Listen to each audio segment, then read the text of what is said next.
welcome to Steve McDonald's Crafting, and today what I'm going to be doing is making my own cold press soap. Now, before I even contemplated doing this, I did tons and tons of research, because this isn't a safe process if you're not careful, because you actually use caustic soda in this, and this can be really bad for your skin. It can give you burns and things, so you need to handle it all with great care, and there's certain timings that go with it. So I don't know if this is going to be successful the first time, but we will see. I will also be wearing safety goggles and gloves, long sleeve shirt, long sleeve trousers, long trousers, shoes and everything as well. Now, I'm also adapting a recipe that I found from Ellie's Everyday Soap Making, and she's a YouTuber. She makes some beautiful soaps. Now, I'm not using exactly the same recipe, but I have adapted it, and it contains castor oil, olive oil, coconut oil, and a little bit of coconut butter as well.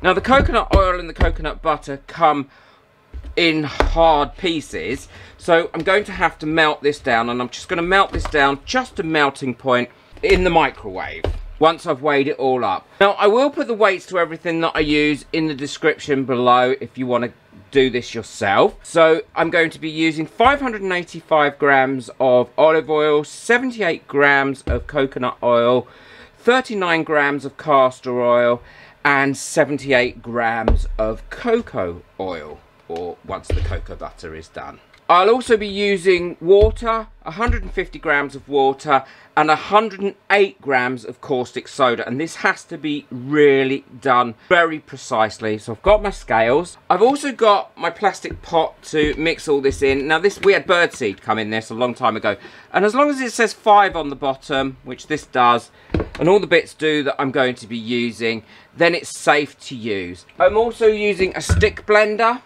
to blend this all up with, and I got this from a car boot sale for £3.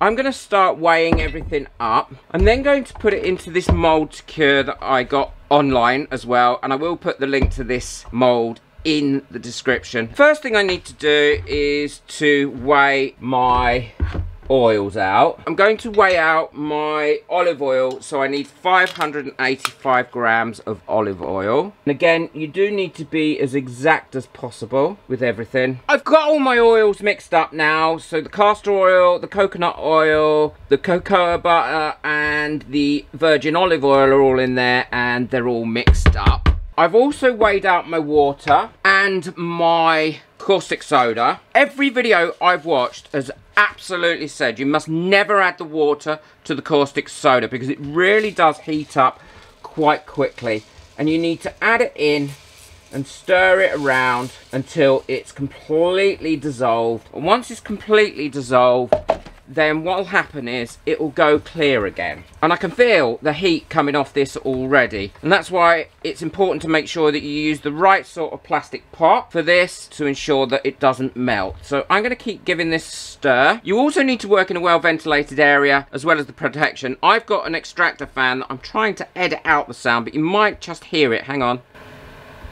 Right behind me, and I use that a lot. And I also have one at the other end of my studio as well that is going, but that's quite a quiet one. We're now going to leave that till it's clear and set up the rest of the bits and pieces. I've also got my essential oils. I'm going to be using tea tree and rosewood, and I'm going to mix the two together to see how they come out smell-wise, and I think they should come out quite nice. And I'm going to just get the air that's trapped underneath out as well. And now I'm going to pour my lye in and give this a mix.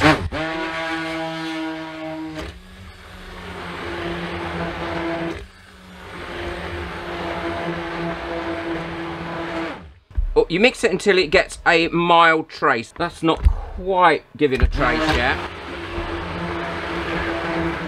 And before it gets to trace, this is where I'm going to stick in my essential oils. And I'm going to put in the tea tree, and I'm also going to put in the rosewood.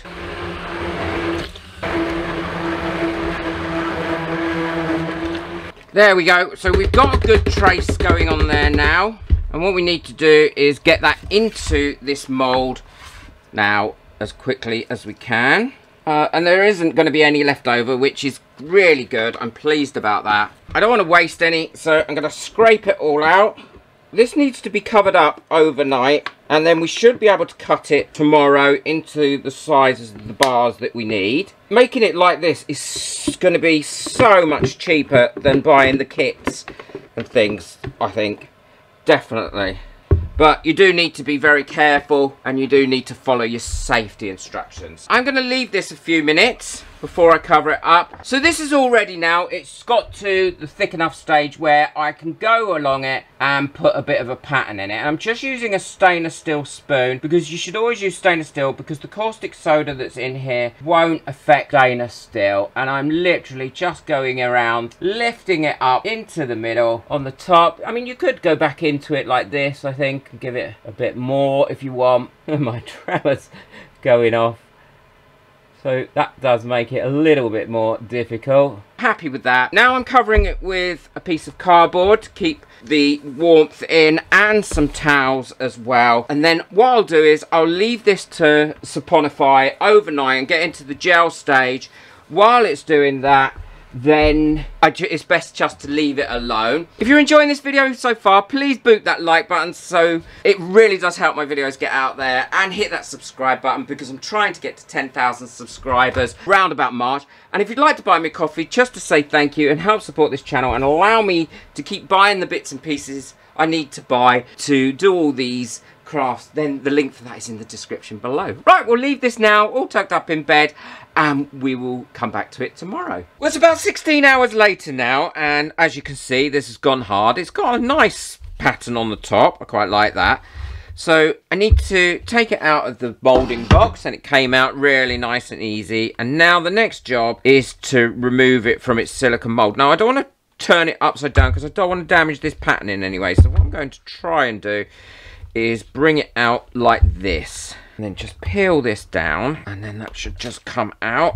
There's some bits of soap that are on there. Oh, it smells absolutely delicious. And while it's still soft, this is the time, I believe, to cut it. And I've got a cutter here, and I'll link where I got this from in the description below. Apparently it should just cut really easy. I've got two cutters. I've got a crinkle one like this, and I've got a straight one. Well, there we go. Look at that. Oh, I can't stop smelling it. It smells so lovely. And it now needs to be set to dry out for about 6 weeks. You need to let it dry out, because then the bar will last a lot longer. So what I will do is I shall keep cutting it, put it somewhere safe, and then let it dry out, and then use it. I've really enjoyed making this, and to be honest, for how much it cost, it's so much cheaper than the kit. Also, you get a lot more for your money. But the kit was a good thing, I think, to start with, because it showed just if you like making soap, and it showed whether it was something that you were interested in. I would just like to